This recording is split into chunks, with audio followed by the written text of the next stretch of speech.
12 juillet 2017, vidéo plaisir, ça veut dire j'aime bien, j'ai envie de la faire, ça me fait plaisir, ça n'est pas forcément important, ça veut dire surtout ça, et je prépare encore moins que d'habitude, mais ça pourrait être intéressant quand même et important.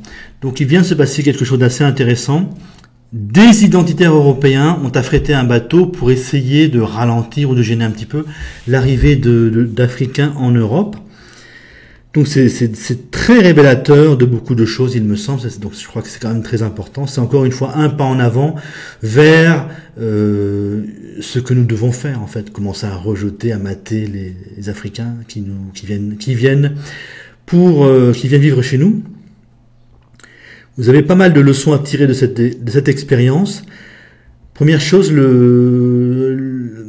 recherche de l'argent. PayPal a essayé de bloquer les identitaires, c'est-à-dire que il y a eu un scandale en quelque sorte, hein, ça a scandalisé les autres, l'autre camp, et PayPal, donc une entreprise privée, a agi, a essayé d'empêcher des gens de faire quelque chose. C'est-à-dire que les entreprises maintenant se mettent à intervenir dans la vie idéologique des peuples.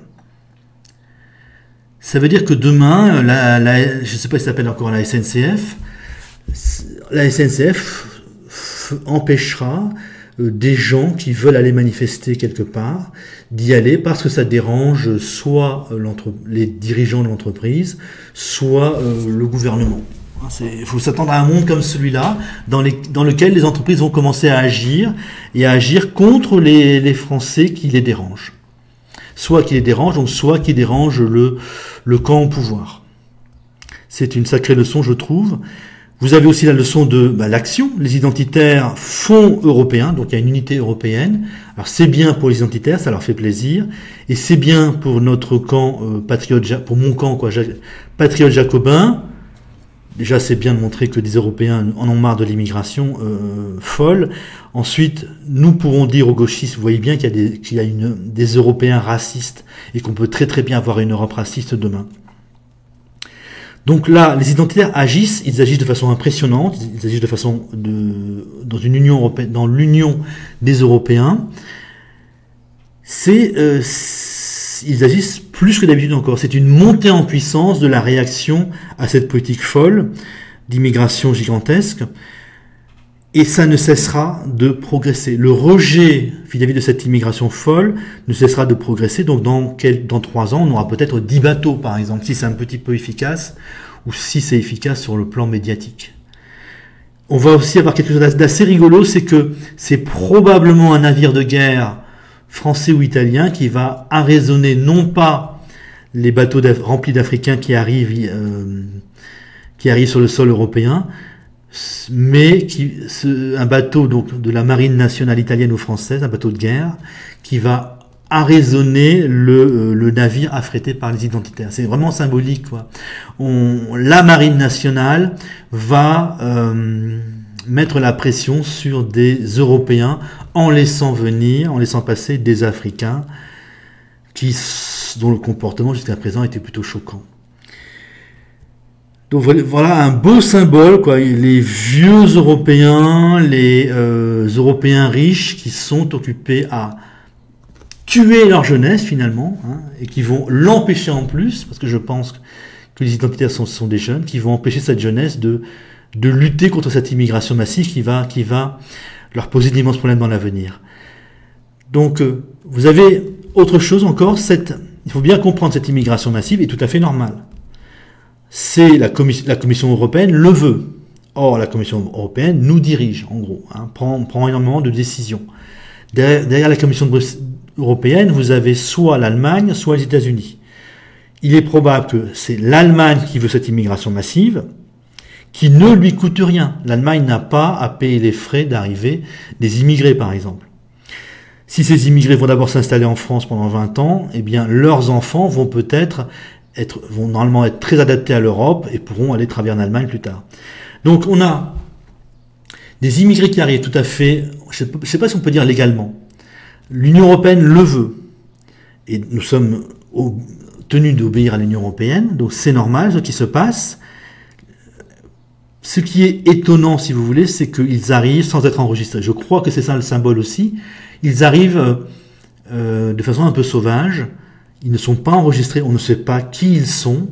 Ils peuvent déclarer avoir perdu leurs papiers, ils peuvent ne pas montrer leurs papiers, dire qu'ils n'en ont pas. Et ça, tout ça, ça encourage à la fois la délinquance, c'est ce dont on parle sans arrêt, mais aussi le travail au noir. On peut imaginer vraiment que cette immigration massive, finalement, ne sert à rien d'autre qu'à baisser énormément les bas salaires. Pour la France, hein, vous imaginez 5 ou 6 millions de Noirs, hommes, qui arrivent en 30 ans, eh bien, les salaires des moins qualifiés vont baisser énormément. Hein, ça va être de 2-3 euros de l'heure. Je pense qu'il y aura une pression pour ça. Donc en fait, l'Allemagne peut faire venir une immigration massive, sans aucun problème, sans trop de problèmes pour les travailleurs allemands au niveau du travail, parce que l'Allemagne est occupée à mourir. Il n'y a pas de grand remplacement en Allemagne, parce que l'Allemagne, tout simplement, ne renouvelle pas ses générations. Ces immigrés viennent à la place des Allemands, à la place des travailleurs allemands les moins qualifiés. Et on peut imaginer quand même l'Allemagne qui devient un pays d'esclavage. Les Noirs et les gens musulmans, s'ils ne sont pas très qualifiés ou bien qualifiés, auront les métiers les plus durs, les plus mal payés, et leurs salaires pourraient être extrêmement bas. Et donc se développer une sorte de mentalité esclavagiste en Allemagne, pendant que les Allemands, eux, essaieront de caser leurs petits blancs, c'est-à-dire les Allemands d'habitude, les Allemands depuis longtemps, sans diplôme ou peu diplômés. Ils pourraient, avec un peu d'effort, les caser dans des emplois pas très bien payés, non qualifiés, mais beaucoup moins durs et beaucoup mieux payés que ceux qu'accompliront les Noirs et les musulmans. Et chez nous, donc une tension, une poussée vers l'esclavagisme en Allemagne. Et chez nous, comme on a fait des enfants, ces travailleurs, ces gens qui arrivent, ces travailleurs noirs, qui pourraient bien travailler sans être déclarés et faire baisser fortement les bas salaires, eh bien vont littéralement rendre la vie des des hommes sans diplôme et peu diplômés extraordinairement dure. On aura à la fois un chômage de masse chez eux, chômage qui finira par être très peu indemnisé, et des salaires qui seront de plus en plus bas. C'est-à-dire que si un Français sans diplôme cherche un travail, eh bien il devra être concurrentiel avec des Noirs qui seront employés au noir, donc payés 2-3 euros de l'heure. Ça me paraît absolument vers cela que nous allons. Et bien évidemment, les indemnités chômage seront extrêmement basses, ce qui fait que de plus en plus de Français, depuis longtemps, vont accepter de très très bas salaires. Alors il n'est pas sûr par contre qu'ils vont collectivement accepter cette situation-là, parce qu'en plus après viendront les femmes, les épouses, qui elles feront exploser le chômage et la pauvreté et la baisse des salaires pour les femmes sans diplôme et peu diplômées. Donc les femmes de ménage, les nounous, je ne sais pas quel autre emploi, mais énormément toutes les femmes sans diplôme, peu diplômées, vont avoir aussi soit le choix entre un chômage de masse très peu indemnisé ou des salaires très bas. Hein, c'est la tendance vers laquelle nous allons, c'est la tendance à laquelle mène cette immigration de masse, qui est gérable en Allemagne parce qu'ils n'ont plus fait d'enfants, gérable mais qui les mènera à l'esclavage, hein, qui devrait les mener à l'esclavage, c'est-à-dire des salaires extrêmement bas qui mettront la pression aussi sur les bas salaires en France. Et chez nous, donc, il y a une concurrence très dure sur le marché du travail entre les sans diplômes français, les peu diplômés français et les Africains qui arrivent en ce moment. Ce qui nous entraînera, je pense, si on va vers ça, à la violence. Hein. Les gens ne vont pas, les jeunes sans diplôme, peu diplômés, les jeunes hommes sans diplôme, peu diplômés, ne vont pas vivre dans la misère, ne vont pas se mettre à gagner 2 ou 3 euros de l'heure, parce qu'on a plein d'Africains qui sont prêts à faire leur boulot. L'une des questions donc qui va découler de ça, c'est est-ce qu'ils vont s'en prendre aux Africains ou est-ce qu'ils vont s'en prendre aux bobos? Est-ce qu'ils vont aller tuer des ministres, des riches, des aisés, des journalistes bobos, ou est-ce qu'ils vont aller tuer des Africains noirs qui viennent d'arriver? Ça, c'est une des questions qui se posent. Voilà, vidéo plaisir, mais assez sérieuse.